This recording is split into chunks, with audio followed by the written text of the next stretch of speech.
Olá pessoal, boa noite. Boa noite a todas e a todos que estão chegando aí para esse bate-papo, para esse conversando com o MEAB. Esperar o pessoal chegar para a gente começar esse bate-papo aqui hoje, que vai ser um bate-papo muito bacana. Então, me apresentando, né, mais uma vez, boa noite aí para quem está chegando para iniciar esse bate-papo, essa conversa. Eu sou o Lucas Pires, eu sou técnico aqui na Universidade Federal de Uberlândia, sendo lotado no Instituto de Biotecnologia aqui no campus de Patos de Minas, onde eu sou técnico de laboratório em Química. Aqui no campus eu também exerço o papel de estando à frente da Comissão de Cultura do campus e também faço parte da coordenação colegiada do Sintete UFO, estando à frente aí da pasta de políticas sociais e antirracistas, junto com a minha companheira Lohane, onde a gente tem também dentro da pasta o GT de negras e negros que eu estou aqui hoje representando. E a gente vai receber hoje, então, para conversar quem esteve durante muitos anos aí na coordenação colegiada, na coordenação executiva do NEAB, que é o professor Guimes. Vamos ver aqui. Então vamos aguardar a entrada aí do professor Guimes, que inclusive também foi meu professor durante a graduação na Faculdade de Química. Boa noite, Guimes. Boa noite, Lucas. Está me ouvindo? Estou te ouvindo tranquilo. Então, Gui, Também se estou te ouvindo presente bem. aí para nós, acabei de me apresentar aí para o pessoal, agora faça suas honras aí de se apresentar também. Boa noite, eu me chamo Guimes Rodrigues Filho, fui professor da UFO durante 33 anos, me aposentei ano passado e fui coordenador do Núcleo de Estudos Afro-Brasileiros da Universidade, também da UFO, de 2006 a 2019. Faço Sim, parte, tenho uma banda, a de Kika, dica. e também agora estou num grupo musical que é o grupo 3P, além de ser mestre de capoeira Angola, do grupo Malta Nagoa. Você é multidisciplinar, né, Guilherme? Estou tentando. E como eu estava falando aqui, né, Guilherme, você também foi meu professor aí na época da minha faculdade de Química Industrial, teve presente na minha banca de mestrado, e desde essa época, ainda que eu ainda não fosse familiarizado com as pautas raciais e não tinha entendido o meu papel político aí como pessoa preta, o Guimes já estava desempenhando esse papel ainda naquela época, me lembro muito bem, e o Guimes é uma pessoa muito cara para nós, enquanto comunidade negra, em Uberlândia e dentro da UFO, né? E hoje, mais cedo, eu ainda falava com o Guilherme sobre essa pauta que ia ser colocada aqui hoje, entre o genocídio da população negra e as cotas, duas pautas importantíssimas para nós, enquanto comunidade preta. E o Guinness aí vivenciou muita coisa, né, Guinness, diante dessas construções, diante dessas pautas, e espero que você tenha muito ao que nos ensinar e nos provocar de reflexões aí hoje. Então, deixo com você para iniciar essas suas ideias e essa transmissão de provocações aí que você preparou para a gente. Tá bom. Eu vou tentar falar aqui uns 20 minutinhos, depois a gente passa para o debate, né? 20, 25 no máximo. Ótimo. Vou tentar. Bom, então boa noite a todas as pessoas que estão aqui nessa live, né? Conversando com o Núcleo de Estudos Afro-Brasileiros. Eu parabenizo novamente a iniciativa do Núcleo de Estudos Afro-Brasileiros por essas conversas, né, que estão sendo muito bacanas. Para falar aqui, né, sobre esse tema, eu trago aqui recordações, né, de escutas, de falas de algumas pessoas que passaram por aqui. Então, a fala da doutora Rubia Mara, a fala do professor doutor Juan Flor, né, da doutoranda Andréa de Jesus. E trago também o que li na Michelle Alexander, que é uma jurista negra, no livro que ela escreveu, que é A Nova Segregação, né, o encarcero em massa lá nos Estados Unidos, e a Juliane Borges, Juliana Borges, que escreveu sobre o encarceramento aqui no Brasil, né? Encarceramento da população negra aqui no Brasil. No livro Encarceramento em Massa, na coleção Feminismos Plurais. E também o que eu vi recentemente, né, e também na questão do cinema, vamos dizer assim, a série Lovecraft Country, né, protagonizada por negros e negras, inclusive um dos diretores é o Peele, e o que eu vi no filme Django Livre. Então, esse caldeirão, né, de falas, séries e filmes, né, junto comigo, que sou um corpo, faço parte, um homem negro que faço parte desse corpo social chamado Brasil, e em particular, né, Universidade Federal de Uberlândia, onde eu desenvolvi a minha carreira, me fizeram dar esse título para a conversa, né, entre o genocídio da população negra e as cotas, que está aí no flyer de divulgação. No entanto, eu dei um subtítulo aqui que eu não falei para ninguém. Eu fiquei pensando, e aí resolvi colocar um subtítulo, que é, nessa questão toda, né, do título, destacar o protagonismo, né, do Lula, do Obama, da Dilma e do Bolsonaro. Né? Isso porque a gente, quando alguém da direita, né, faz algum movimento racista, o movimento negro tem uma ação imediata, o movimento negro se movimenta rapidamente, né? Um exemplo é o caso do Sérgio Camargo, da Fundação Palmares, e ele movimenta rapidamente e cobra. Quando essa ação racista vem de um governo de esquerda, aí a gente tem mais dificuldade de cobrar. Então eu dou o exemplo aqui, no caso da época da presidenta Dilma, a gente tinha a secretaria, a CEPIR, né? Secretaria Especial de Política de Promoção da Igualdade Racial. No segundo governo, a Dilma criou um superministério, atribuiu uma mulher negra, que foi a professora Nilma Gomes, da UFMG, esse superministério, e, na verdade, o que aconteceu foi que esse superministério ele simplesmente apagou a CEPIR. Existe CEPIR hoje? Existe. Mas está apagada. Já foi apagada no governo da Dilma.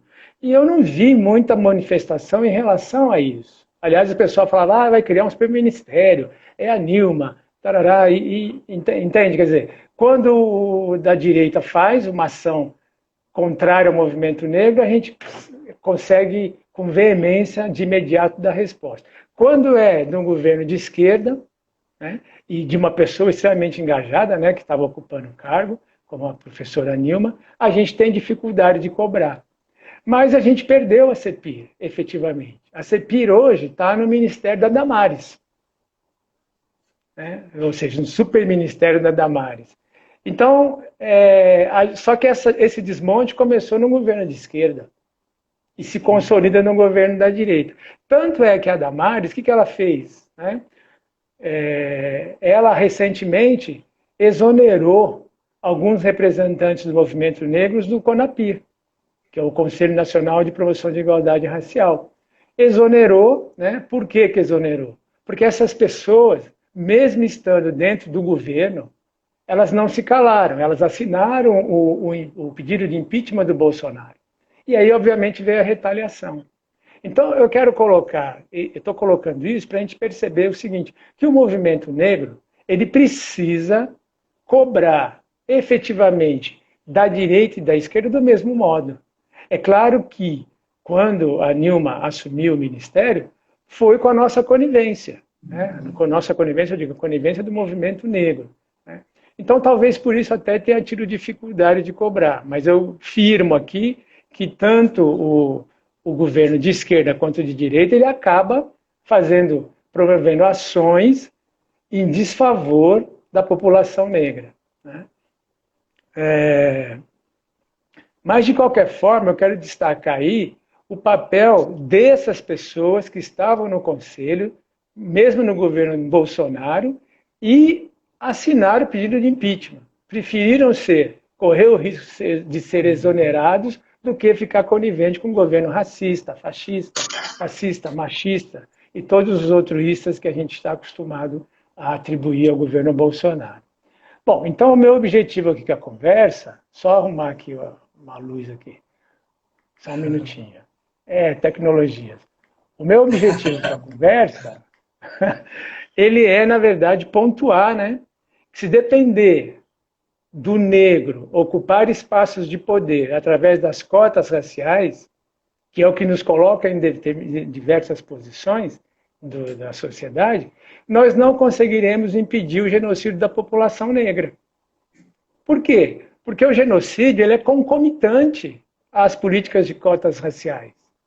Ele não é uma coisa que vai esperar a gente ter um corpo negro, uma elite negra, bem sedimentada para lutar contra o genocídio. Ele está acontecendo.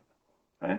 Então, eu quero colocar, justamente, marcar isso, né? Que a luta pela política de cotas, é claro, é legítima, mas a luta do movimento negro ela é muito maior do que os 25% de cotas na graduação e os 20% de cotas nos concursos públicos federais. Então, essa elite que se quer formar, ela vai demorar muito a chegar.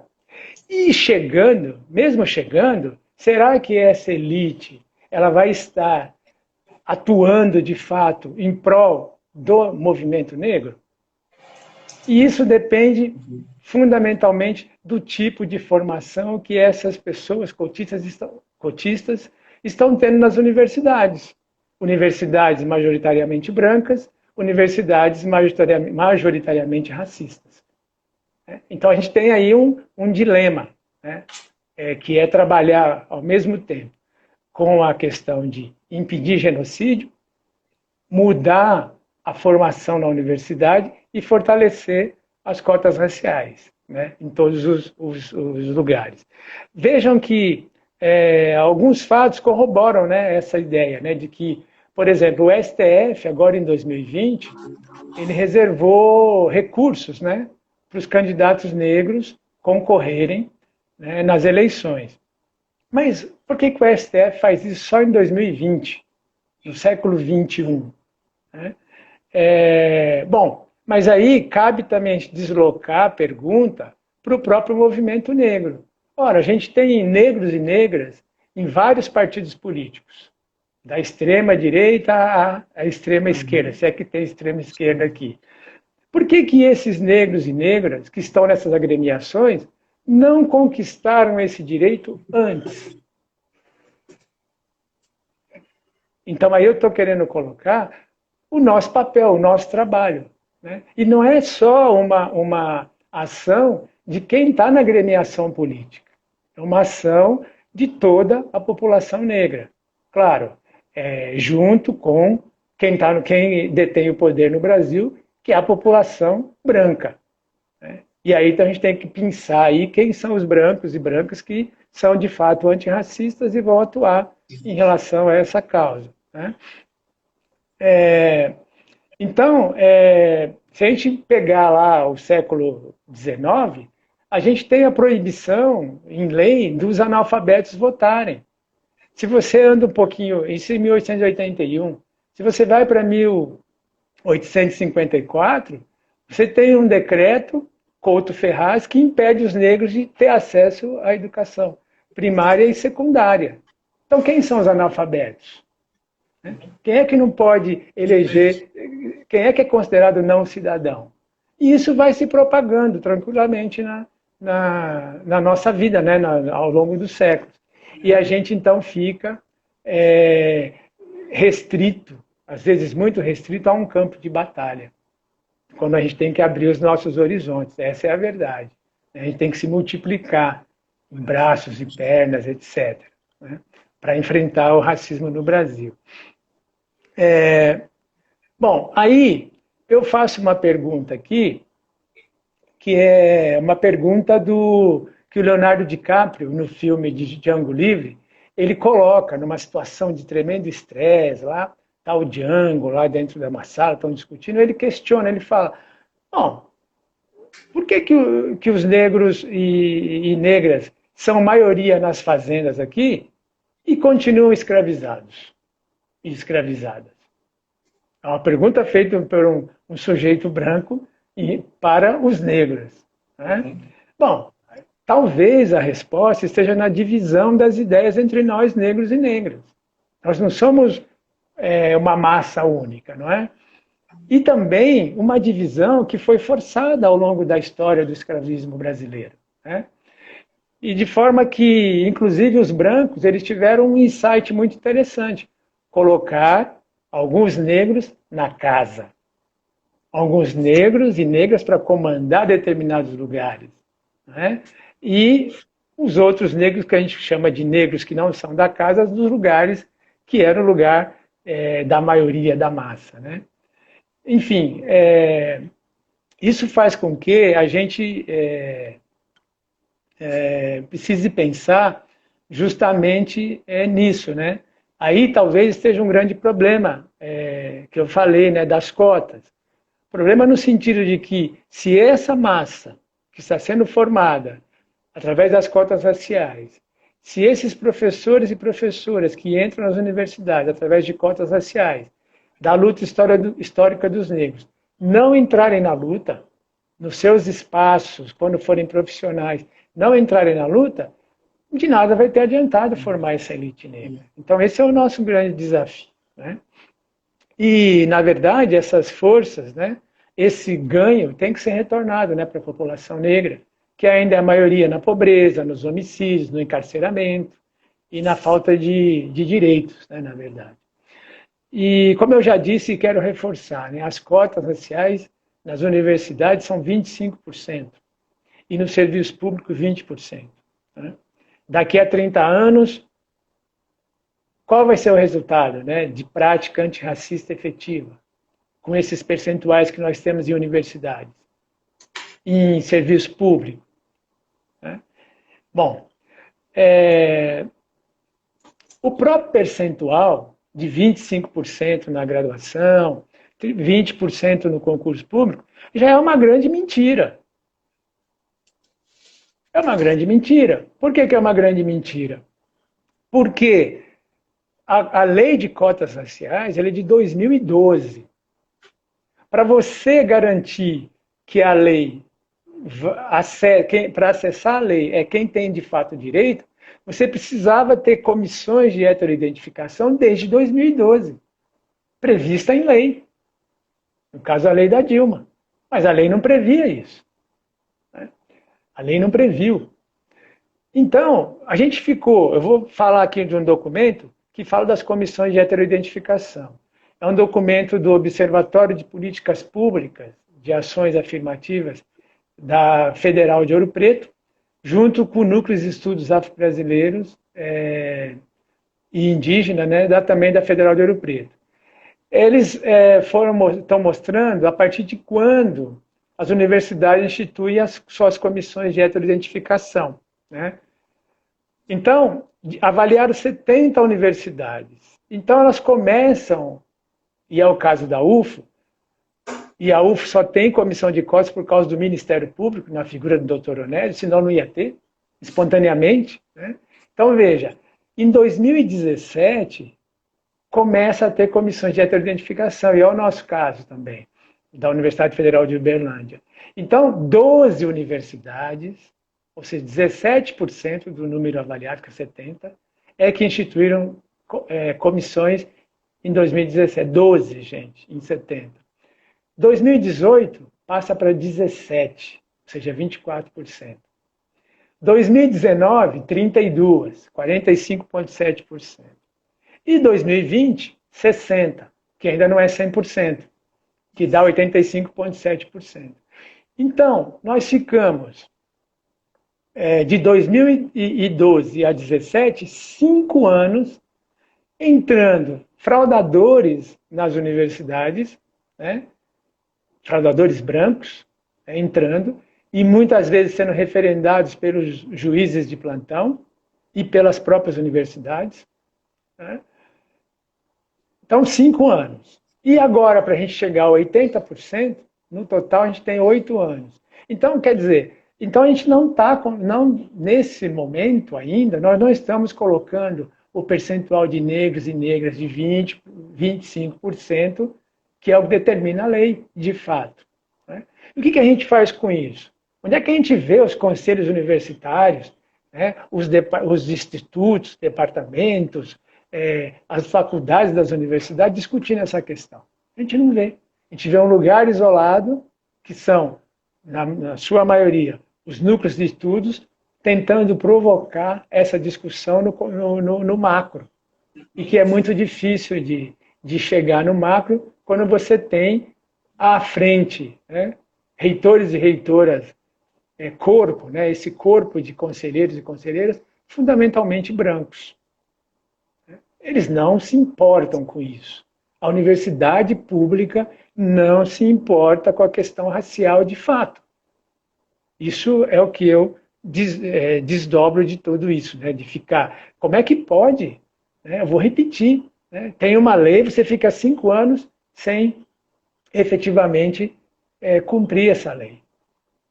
E são, gente, universidades públicas, que são financiadas com dinheiro público. Para que público essas universidades estão destinando os seus esforços, precisa ser discutido. Né? Agora, qual que é o problema que nós temos de grave? A política de cotas, ela vai ser avaliada em 2022, daqui 2 anos, com esses números que não são números ainda verdadeiros. E já tem projeto, que é o projeto da deputada federal Daiane, do PSL da Bahia, o projeto de lei é o 1443 de 2019, que institui, que acaba com as cotas raciais e institui só as cotas sociais.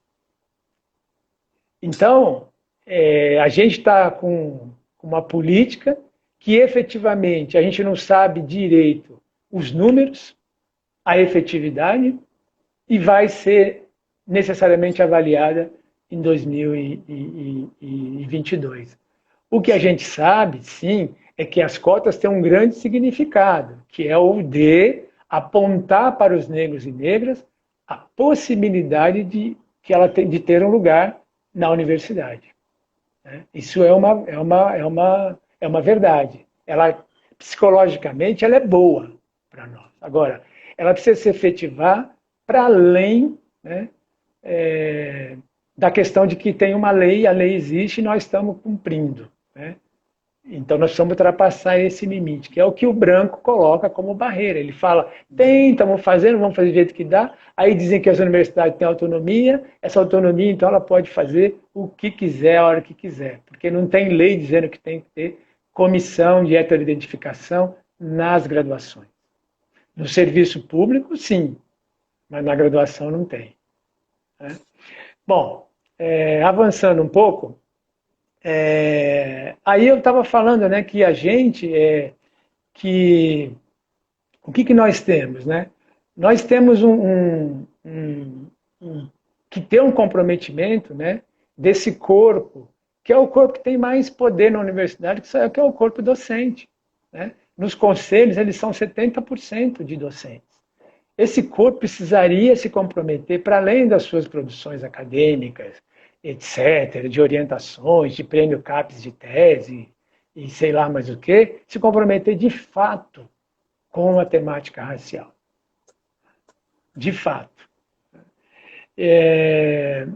O que a gente faz muito é produzir trabalho sobre as cotas da temática racial, participar de congresso, e etc., mas efetivamente a cobrança efetiva, ela não existe.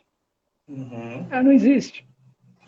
Porque não adianta, igual eu falei agora há pouquinho, ter núcleos de estudos afro-brasileiros que fazem isso, grupos de trabalho, igual tem no caso aqui do Sintete, fazerem as ações.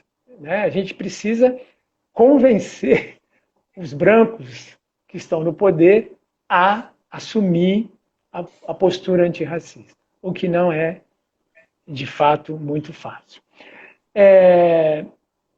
Então, a Michelle Alexander, no livro A Nova Segregação, ela fala o seguinte, nos Estados Unidos. Ela diz que, tá bom, tem a política de cotas, houve a política de cotas, mas isso de certa forma, tirou o poder de manifestações em massa. Né? Apesar de que a manifestação Vidas Negras Importam, ela é uma manifestação que já vem há alguns anos. Mas ela fala que a grande potência das manifestações por lugares sociais, né, ela se perdeu um pouco, né, quando a gente passa para o nível jurídico, para o nível acadêmico, etc. Né. Agora, o ano que vem, nós vamos ter uma marcha, que é a marcha de 1 milhão de negros sobre Brasília, prevista para março, né, de março de 2021. Eu acho que muita gente preta nem está sabendo que essa marcha existe, por exemplo. E aí eu quero falar de novo, resgatar essa questão da divisão de ideias entre nós. Né? Porque esse movimento, ele precisaria estar reverberando em todos os lugares. Para que a gente realmente tenha 1 milhão de negros em Brasília, o movimento precisava estar reverberando, mas pouca gente sabe do movimento. Né? E aí a gente que está nas universidades, como é que a gente dialoga com esse movimento?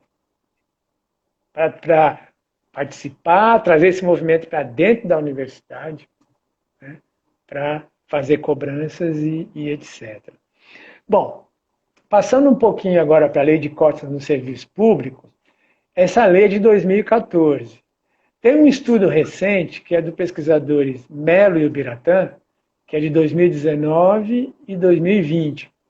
Esses estudos, eles mostram o seguinte: avaliaram 63 universidades federais e 38 institutos federais. De 2014 a 2018, 15 mil vagas de docentes foram ofertadas. Só 5% foram para negros, ou seja, 750. Quando, na verdade, o correto era ser 20%, que é a lei. Ou seja, 3 mil vagas. Então, nem os 20% as universidades e institutos aplicam. E isso elas fazem pela interpretação que elas dão por exercer o poder branco para a lei. Elas interpretam do jeito que elas querem, não é? E aplicam a lei do jeito que querem. O caso da UF, por exemplo, é uma vergonha imensa, porque de 2014 até agora, 2020, só um professor negro entrou na universidade. E a universidade está sentada sobre essa questão e não resolve. Enfim. Então, eu pergunto aqui, como é possível nós, docentes, postarmos nos nossos Facebooks, Instagram, Twitter, eu tenho orgulho da universidade pública. Isso quer dizer que esses professores e professoras têm orgulho de uma universidade racista. É isso? É isso? Mas isso é confortável, porque a maioria das pessoas que falam que tem orgulho da universidade pública são pessoas brancas. E que, obviamente, não estão lutando de forma antirracista. Então é entendível, né, esse orgulho. Para mim, a universidade sempre foi um local de trabalho, né, e de formação que a gente tem que fazer bem feita, produção, mas eu não tenho orgulho de uma universidade racista e nunca tive orgulho. Né? Então, você vê como que as pessoas conseguem apagar a temática negra. Porque não dá para você ter orgulho de um lugar que é racista. Uhum. Ainda que você diga que você não é, o lugar é. Porque se você tem 5% de docentes entrando nas universidades do Brasil, quando tinha que ter 20%, o que é isso? É uma prática de impedimento. É uma prática de impedimento, deliberada. Né? Bom, vou agora para alguns números, né, para a gente ir já indo para o final. O IBGE, ele fez uma pesquisa, lançou uma pesquisa em 2020, que foi a primeira vez que ele lançou os números de pessoas que estão fora das escolas. Né? E ao mesmo tempo, em 2019, também saiu agora em 2020, tem uma pesquisa do Ministério da Justiça. Então eu vou focar o resultado da pesquisa só na juventude negra, de 15 a 29 anos, né, que é a faixa da juventude. 7 milhões de jovens negros estão fora da escola, da educação básica, que é o que teriam acesso a cotas, 7 milhões. Ou seja, 70% das pessoas negras, das pessoas que estão fora da universidade, são jovens negros. 424 mil são jovens que estão presos, ou seja, 64% da população carcerária no Brasil, que é a terceira maior do mundo, é de jovens negros. E 140 mil foram assassinados no período de 2012 a 2017, 5 anos. 140 mil jovens, 55%. Ou seja, você tem 70% fora da escola, da educação básica, 64% presos e 55% assassinados. Aí nós somos maioria. Nós não somos 25% de que está na universidade e não somos 20% que sequer que esteja também nas universidades na posição de professores e professoras. Né? Aí nós somos maioria. Aí tem um estudo do IPEC que é interessante, também de 2019, que ele mostra que entre 2012 e 2015, o número de vagas reservadas para negros subiu de 140 mil para 247 mil, ou seja, 57% por causa das cotas, né? Num período aí, então, de 3 anos. Mas esse número de 140 mil, né, que foi basicamente aí o aumento, é o mesmo número de pessoas que morrem, de jovens negros que morrem. Então, é como se tivesse um balanço. A gente promove o acesso para 140 e extermina outros 140. É mais ou menos assim que estão funcionando as políticas de ações afirmacidas, né? Porque eu estou falando já afirmativa com genocida. Acabei inventando um nome aqui. Mas, ao mesmo tempo que eles nos dão algo, né? Claro que não dão, a gente conquistou com luta. Ao mesmo tempo que fazem isso, eles nos tiram, eles estão exterminando a nossa juventude. Né? Então, por isso que eu digo que a nossa luta ela tem que ser para além das cotas raciais. O genocídio é agora. Não é daqui a 30 anos, quando a gente vai ter, de fato, uma elite negra formada de cotistas e que vai saber se essa elite vai, de fato, né, lutar pela causa negra. Mas, gente, eu continuo afirmando aqui, as cotas raciais são fundamentais. Eu não estou falando contra, não. Estou falando que nós precisamos depurar isso, melhorar a qualidade do que é ser cotista racial, né? Dessa discussão. Né? Que não é só entrar também, né? Bom, enfim. Agora aqui, já que eu dei aquele subtítulo, eu estou concluindo aqui o seguinte, né? O Lula, qual que é o papel do Lula, do Obama, da Dilma e do Bolsonaro nisso tudo que eu falei? O Lula e o Obama foram responsáveis por aumentar a população carcerária negra. O Lula com a lei de drogas de 2006 e o Obama com o aumento dos recursos do fundo Birney para a política de guerra às drogas. Quem diz isso é a Michelle Alexandre, com números lá dos Estados Unidos, e a Juliana Borges, com números aqui do Brasil. Estou falando de governos progressistas, inclusive de um negro. Né? Então, elas colocam, para mim, elas colocam os pingos nos is. Quer dizer, nós temos que cobrar dessas lideranças, quando elas estão no poder, cobrar a efetividade. Quando a Dilma podia transformar a CEPIR em ministério, ela não transformou, e aí a CEPIR sumiu. E a gente não cobrou. Entende? É disso que eu estou falando. Né? A Dilma nos concedeu as cotas raciais, que eu digo, em migalhas, 25%. E se virem, né? Lutem vocês para fazer comissão, se vira na luta. Parece a Lei Áurea, né? Abolir a escravidão e se vira. Entende? Não pode, né?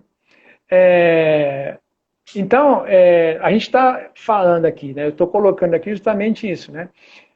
A gente precisa estar atento de que o nosso trabalho, né, então, no campo da universidade, por exemplo, ele é um trabalho xangoniano. Né? Porque a gente não vou falar aqui do trabalho hercúleo, que se remete à mitologia grega. É um trabalho que remete à mitologia africana. Então, é um trabalho de Xangô, xangoniano. Né? Porque Xangô trabalhou muito, assim como Hércules exerceu não sei quantos trabalhos lá, Xangô também trabalhou. Então, a gente tem um desafio. A gente não pode se acomodar com as migalhas que nós estamos recebendo. Né? Uhum. A cada ano, o Atlas da Violência, que é produzido aqui no Brasil, ele mostra o número de assassinatos dos jovens negros, da população negra, não é? Todo ano ele mostra. Sim. É um órgão do governo que produz. Então, quem que é culpado disso? O governo. Sim. E o braço direito do governo, que eu falo nessa questão do genocídio, que são as universidades. São os principais assessores do governo nessa questão. Sabe por quê? Porque a universidade é o lugar de formação de profissionais. É lugar de formação daquele juiz que diz que existe estupro culposo. Ele foi formado numa universidade. Né? Uma universidade Sim. sexista, machista, racista, universidade majoritariamente branca e comandada por homens. Então, as universidades têm esse grande papel aí negativo, né, nessa questão. Apesar de que eu não estou colocando a universidade num ponto de vista homogêneo. Existe a luta, os grupos de luta, os movimentos. Estou colocando ela em termos de estrutura, né, de racismo institucional, tá, que precisa ser derrubado, precisa ser vencido. Bom, então a gente, de fato, não tem forma de garantir hoje que daqui 30 anos nós vamos ter uma elite negra comprometida com a população negra. Né? Até porque as pessoas que estão entrando, né, por cotas, eu não vejo essas pessoas que entram por cotas, não vi quando estava aí, chegar, né, nas nossas comissões de heteroidentificação, né, na questão de docência, de levar a discussão para as suas unidades acadêmicas, não vi. Né? Então, voltando, né, o que a gente precisa fazer é recuperar o nosso fogo. E isso está naquela série que eu falei, que é o Lovecraft Country, né? Que eles falam o seguinte lá, né? A gente precisa retomar nosso espírito de luta. Talvez a marcha de 1 milhão em 2021 nos ajude a começar a caminhar, né?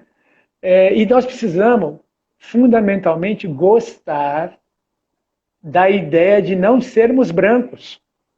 Uhum. Isso é fundamental. Nós, negros, não podemos gostar da ideia de sermos brancos. Isso é colocado nessa série. É fantástico isso. Né? Bom, que sejam efetivadas, então, as cotas raciais. Essa é a nossa luta, para efetivar de fato. Né? Mas vamos lembrar, hein? Nós temos inimigos distintos, né? Muitos inimigos, que também estão entre nós. Né? Como os negros e negras que eu falei, né, que habitam essas que são chamados negros da casa, no filme Django Livre. Né? Ou seja, quando passam a ocupar o poder e passam a ser negros e que ficam em função do poder branco, que se tornam brancos. Né? E a série é muito legal nesse sentido. Ela mostra um momento em que uma mulher negra recebe a dádiva de virar branca. E ela exerce, participa, entra nos espaços de poder, e como branca que é. Mas depois ela chega à conclusão seguinte: eu não gostei dessa experiência de ser branca, dado o fato de que passa a ser racista, né? No caso, ela lá na série. Enfim, nós negros precisamos não gostar dessa ideia de ser branco. E os brancos e brancas da mesma casa, né, que habitam compartimentos muito distintos na hierarquia social, precisam simplesmente, né, terem atitudes antirracistas. Né? Porque eles estão num espaço privilegiado, diferenciado dessa mesma casa, onde alguns negros estão ocupando. Agora, sabe que uma coisa aqui que me chama a atenção? Eu eu estou colocando que nós precisamos recuperar os movimentos de massa. Essa é a nossa luta, nosso desafio. Né? E aí eu vejo que em 2/11, que é o Dia dos Mortos, a gente tem a Marcha para Jesus em São Paulo. Gente, a Marcha para Jesus, ela sabe quantos anos ela tem? 28. Todo ano tem a Marcha para Jesus. E a Marcha Negra, quantos anos faz que não tem? E por que não tem? Né? A Marcha para Jesus é o maior movimento evangélico do Brasil. E todo ano tem, há 28 anos. Né? Bom, 15/11 nós temos eleição, nós vamos eleger negros e negras. Uhum. E quais negros e negras nós vamos eleger? Esse é um movimento de massa também. Né? Uhum. E para finalizar agora mesmo, tem a fala do professor Juan que eu quero resgatar. Eu fiz uma pergunta para ele sobre a necropolítica. Né? Como que nós vamos sair disso? Primeiro ele disse que a resposta era coletiva, né? Devia ser coletiva, mas depois ele falou o seguinte, talvez, né, usar de violência contra a necropolítica. Talvez isso seja necessário. E aí o Luiz Gama disse o seguinte, o escravo que mata o seu senhor, seja em que circunstância for, mata sempre em legítima defesa. Mata sempre em legítima defesa. Sim. E assim eu encerro a minha fala aqui, para a gente poder conversar.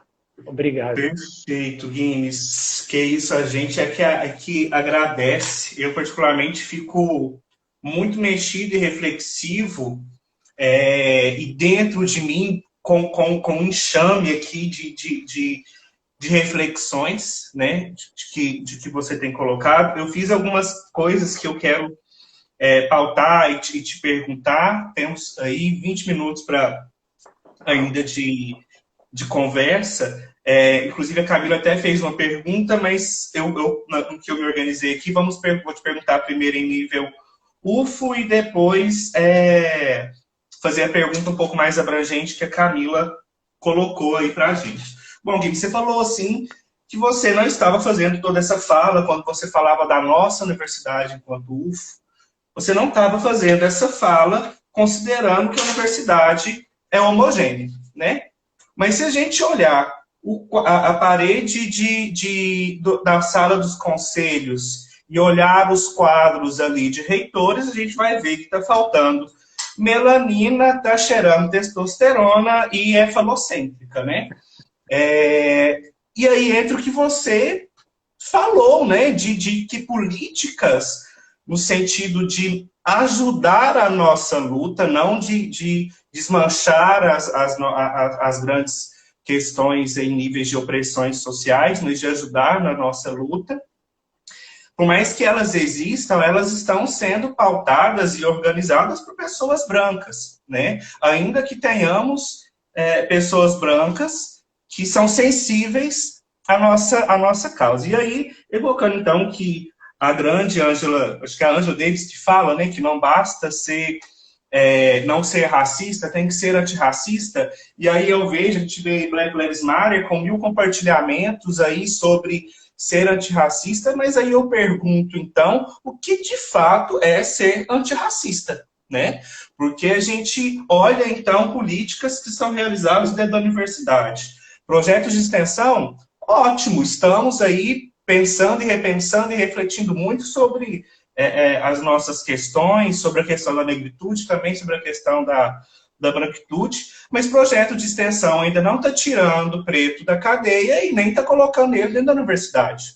Né? Então, o que é ser antirracista se não estou desarticulando esse sistema? E aí, como você disse aí, né? A gente tem um histórico de fraudadores enorme. Esse ano tivemos recordes aí de denúncias de gente fraudando cota dentro da universidade. Foi uma onda nacional isso, mas dentro da universidade nós tivemos um número significativo.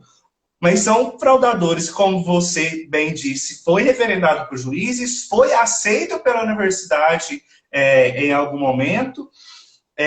Temos aí apenas, como você colocou, apenas um cotista como docente que passou pelo concurso desde que a lei foi implementada em 2014, e isso não é pautado nos conselhos, né? Isso não é discutido dentro da universidade. Quem está ali batendo martelo para que isso aconteça são as pessoas pretas, e mesmo assim com 1001 dificuldades, né?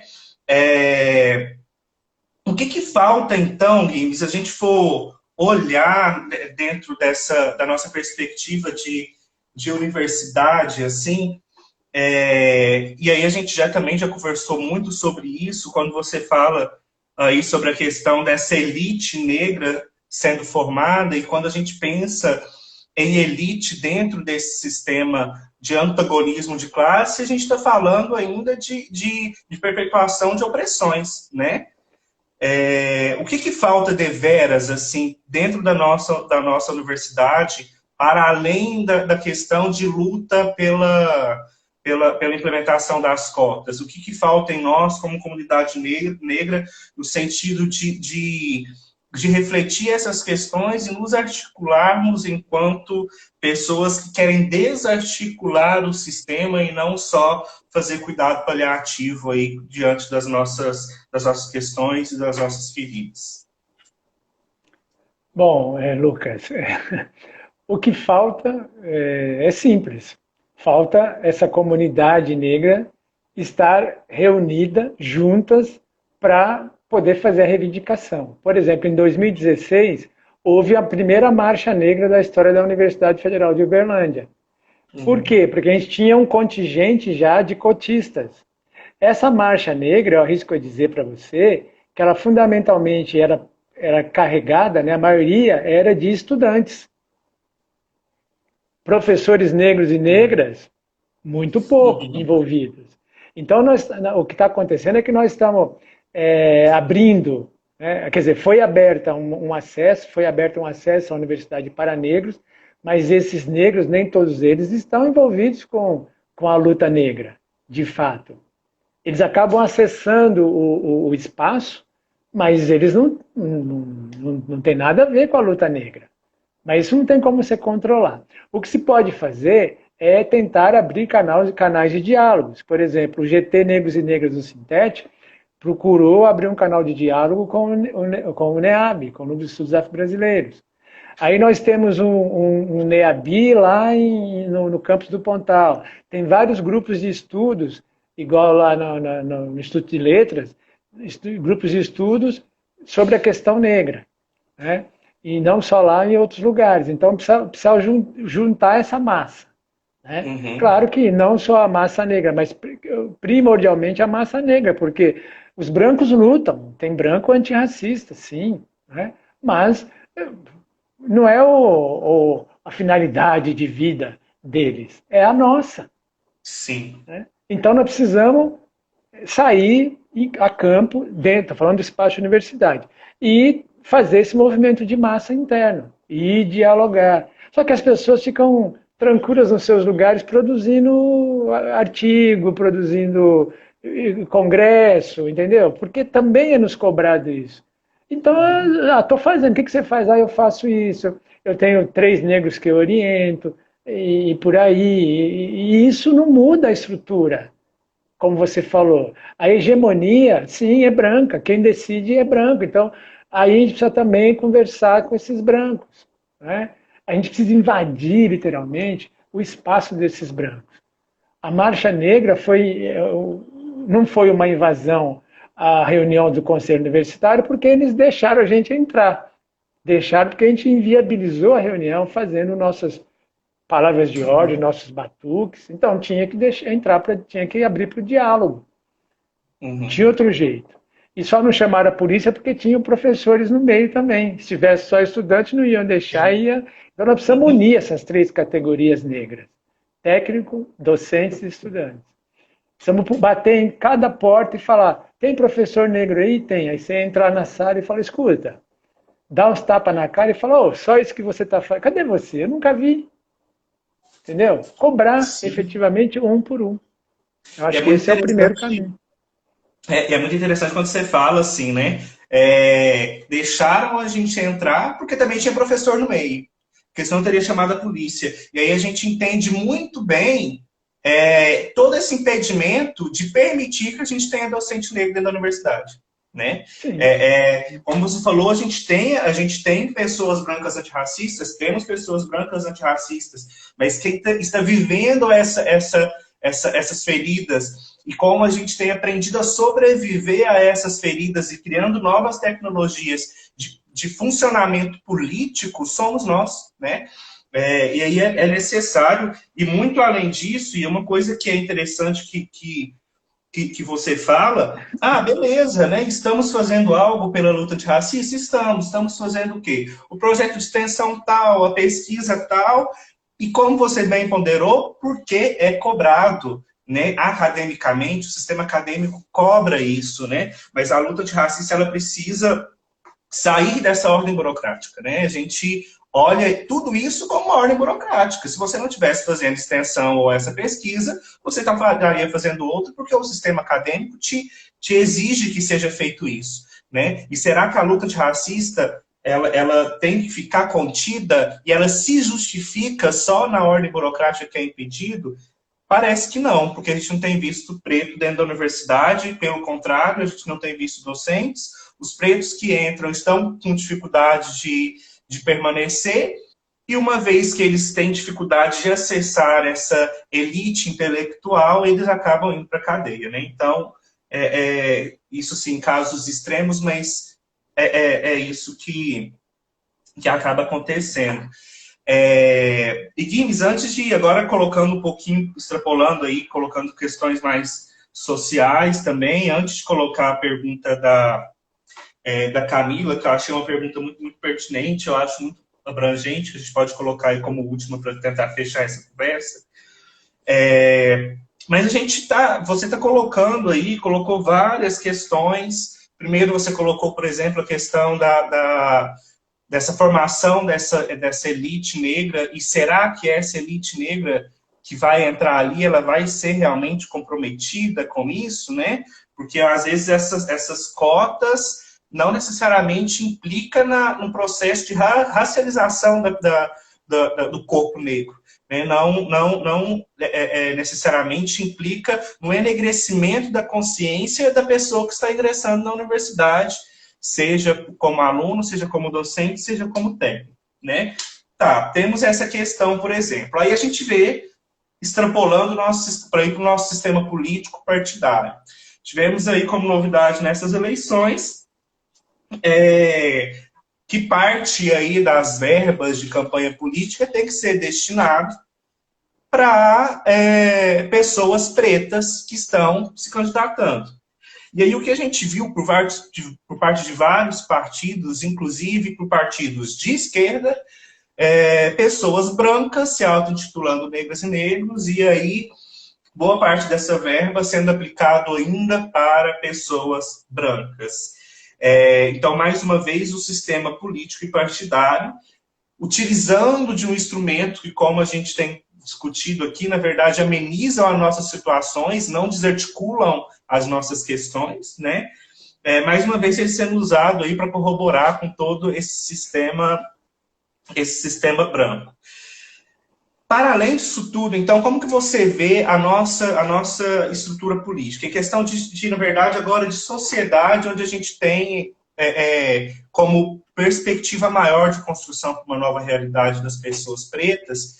Hoje, necessariamente, a gente tem que passar, ou em boa parte, a gente passa por esse sistema político, que é o mesmo aí que corrobora que constrói essas políticas de cota nos 25%, quando poderia ser mais.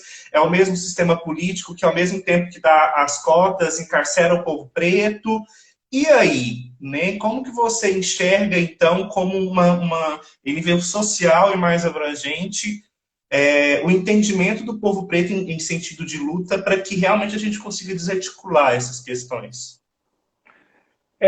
Lucas, a novidade agora são essas cotas que não vão vingar nessas eleições e nem sei se vão vingar mais para frente, né, efetivamente. Mas eu acho que, em termos simbólicos, já é importante, já, porque aí você movimenta os próprios negros que estão dentro dos partidos, né, negros e negras. Aí, esse espectro político, ele é assim, é doido, né? Nós temos negros e negras em todas as agremiações, da direita para a esquerda, etc. E existe um movimento que ainda está tímido para se criar um partido negro, né? Porque aí você vai agregar, realmente, você vai garantir que negros, eleger negros comprometidos com a causa negra, porque o Partido Negro ele não vem do nada, né? Vem de uma discussão histórica sobre o racismo, etc. Coisa que não acontece nos partidos não é costume, né, historicamente, dos partidos de esquerda, de direita, de centro aqui no Brasil. Mas também é uma movimentação que começou, né, já acho que uns 3 anos, a Frente Favela Brasil, etc., mas que não se consolidou, não se consolida. Mas tem gente se movimentando nesse sentido. Então, do ponto de vista de política, de partido político, eu acho que a gente vai patinar ainda um tempo. Quando eu falei aqui, citei o Luiz Gama, né? Falei da legitimidade de o escravizado matar o seu senhor, é legítima defesa, é colocando que a gente precisa de um movimento de massa que efetivamente seja operante, que ele passe a oprimir o opressor. Sim. Entendeu? Então a gente precisa, eu acho que essa é a nossa estratégia, criar esse movimento de massa dentro, por exemplo, da universidade para oprimir quem está nos oprimindo. Não é à toa que eu fiquei 33 anos na UFO e os conselhos universitários, por exemplo, todos os conselhos superiores, têm 70% de professor, e a maioria é branco, óbvio. Não é à toa. 15% de técnico, 15% de alunos. E por que quando aparece proposta de ser conselhos pelo menos paritário, a gente perde nos 3 segmentos? Perde nos professores, perde nos técnicos e perde nos alunos. A proposta perde. Porque nós estamos acostumados, né, a ser subalternizados. Sim. Então, quanto que você, técnico, recebe de pressão dos professores no seu cotidiano de trabalho? O tempo todo, né? Entende? Isso acontece, você sabe disso. E Uhum. os alunos, então? Quantas alunas já não ouviram, alunas negras, de professores de faculdade de engenharia, que elas não vão, que aquele curso não é para elas. O cara fala na cara dura, dentro das Sim. 4 paredes lá, ele fala. Né?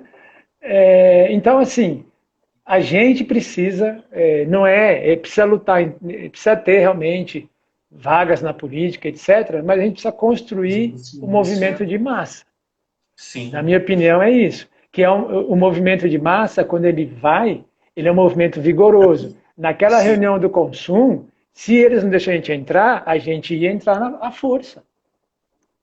Sim. Entendeu? Não ia ter outra saída. A questão Já que chegamos até lá, não é a dá para agitação voltar. coletiva, né, Guinness? É lutar com as armas que a gente tem, mas ter um pensamento coletivo e conscientização coletiva.